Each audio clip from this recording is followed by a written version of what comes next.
Bonjour mes amis, mon nom c'est Solange Thibodeau, alias Solange Bonheur, et je suis l'auteur du livre de la COVID-19 à la dictature mondiale.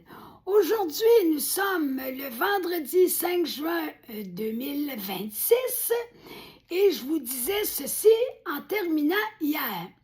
Selon le docteur Dosberg à propos du sida, ces criminels perdraient assurément un procès du type du Code de Nuremberg. Le même constat aussi s'appliquerait aisément à la pandémie. N'oubliez pas le mot plan dans pandémie. Comme pour la COVID, je suis rendue au milieu de la page 202. La crise du sida provoque des troubles sociaux du genre perte d'emploi, divorce, suicide. Hey, suicide. On parle de mort, là. Des gens qui se donnent la mort. C'est-tu assez de souffrance, ça, d'après vous? Comme par hasard, l'idée d'un complot gouvernemental surgit tout au temps de cet événement mondial dans les années 80-90. Les gens sont pas fous. La crise COVID engendre la même suspicion et pour cause, 3 petits points.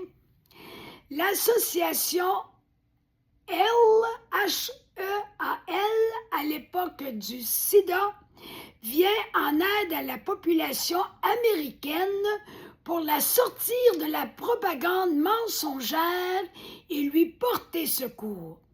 Elle les réinforme selon la vérité qui s'exprime par les faits scientifiquement observables et prouvables. Il en a de même actuellement à propos de l'injection COVID. Des organismes sont fondés pour soutenir les victimes de cette supercherie vaccinale. Par exemple, en Europe, l'association AAVAC, qui signifie Association d'aide aux victimes d'accidents corporels, ainsi que le collectif européen Où est mon cycle? Le cycle menstruel. Sa fondatrice Mélodie Ferron a publié le livre Où est mon cycle? Et toi, où est le tien?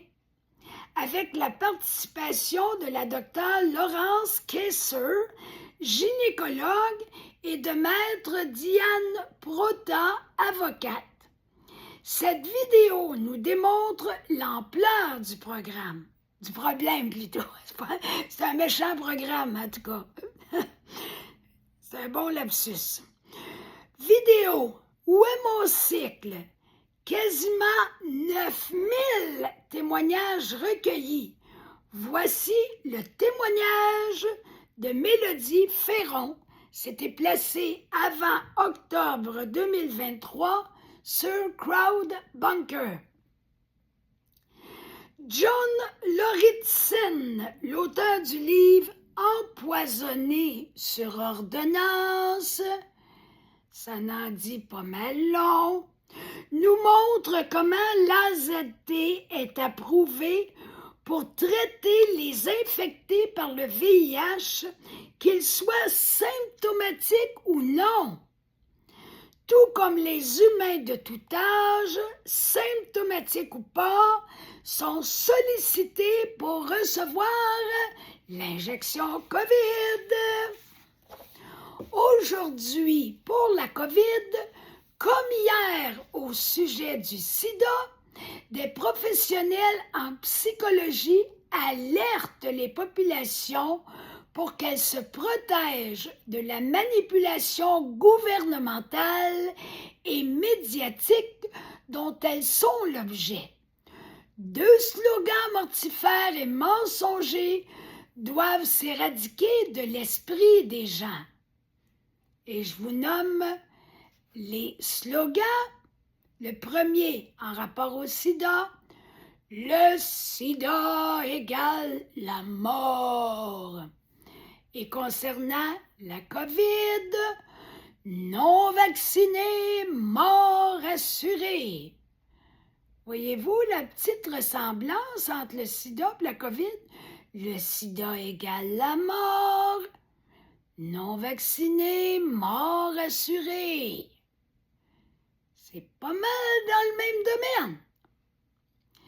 Le docteur Walter Gilbert, médecin biologiste et pionnier de la biologie moléculaire, est co-lauréat de la moitié du prix Nobel, ça fait débile, mais c'est pas débile, c'est Nobel. Le prix Nobel de chimie en 1980. Kary Mullis, biochimiste américain, est l'inventeur du test PCR et prix Nobel de chimie en 1993. Tout comme le docteur Duesberg, il s'oppose à la théorie du virus VIH qui occasionnerait le sida. Un grand nombre de leurs collègues arrivent aux mêmes conclusions, ce qui n'empêche pas ces scientifiques d'être ridiculisés par d'autres confrères de connivence avec ceux qui possèdent le pouvoir et le pognon. Au sujet de la COVID, le même phénomène se reproduit concernant un prix Nobel de médecine, le défunt Dr Luc Montagnier. Il ressurgit également auprès des sommités mondiales en infectiologie, dont les docteurs Didier Raoult et Christian Perron, largement critiqués, humiliés et ridiculisés parce qu'ils s'opposent au narratif des gouvernements et des médias de masse. La crise du sida retient encore l'attention depuis quelques décennies. La pseudo-pandémie, semblablement, sera étudiée bien longtemps après son époque. On en fera mémoire dans les livres tellement c'est grave. Les films, on peut penser à la Première et la Deuxième Guerre mondiale. Il y a encore des films là-dessus, même si c'est des vieux films, les gens regardent ça. C'est 80 ans passés, puis pour la Deuxième Guerre mondiale, puis au-dessus de 100 ans pour la Première. Donc, on en fera mémoire dans les livres. C'est comparable. La crise de la COVID, c'est comparable à la Première puis à la Deuxième Guerre mondiale.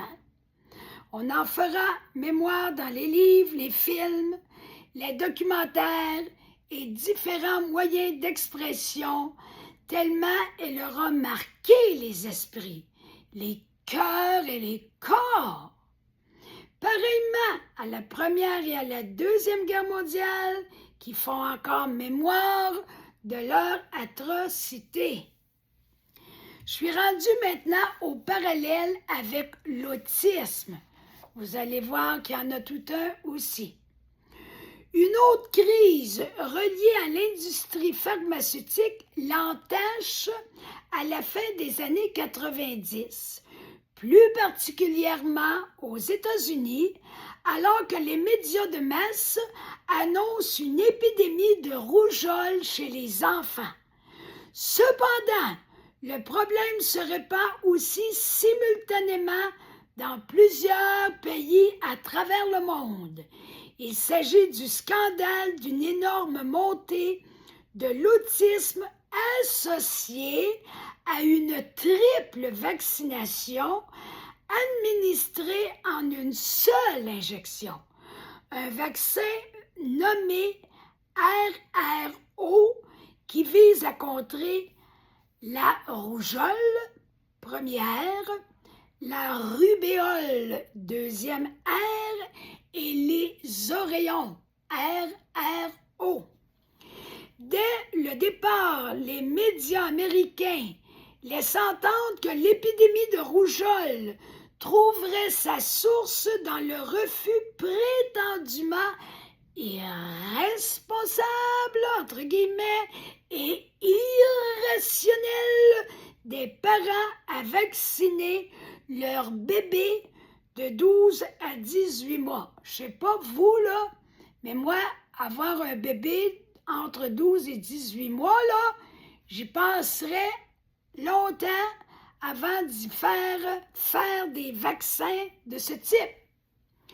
Pourtant, c'est précisément suite à la réception du RRO qu'un nombre anormal de bébés de cet âge commence rapidement à régresser dans leur évolution physiologique et psychologique, dans leur développement et même à tomber plus ou moins sérieusement malades. Observez bien que le même stratagème s'utilise pour la crise COVID. Cette pseudo-pandémie prend, supposément, encore une fois, entre guillemets, un terrible essor à cause du refus prétendument irresponsable et irrationnel de trop de personnes à recevoir son injection expérimentale. Ben moi, je trouve, là, pour ma part, si j'ai été irresponsable et irrationnelle, j'en suis très heureuse aujourd'hui. Donc, je vous laisse sur ces mots et on se retrouve, pas demain, non, lundi prochain. On tombe en fin de semaine, reposez-vous bien et on se revoit lundi pour la suite. D'ici là, likez ma vidéo si vous l'avez aimée, partagez-la en masse et abonnez-vous à ma chaîne YouTube. Et puis, allez vous chercher mon livre en format numérique ou en format papier. Et vous avez toutes les informations sur ma première publication de ma page Facebook. Alors, à lundi!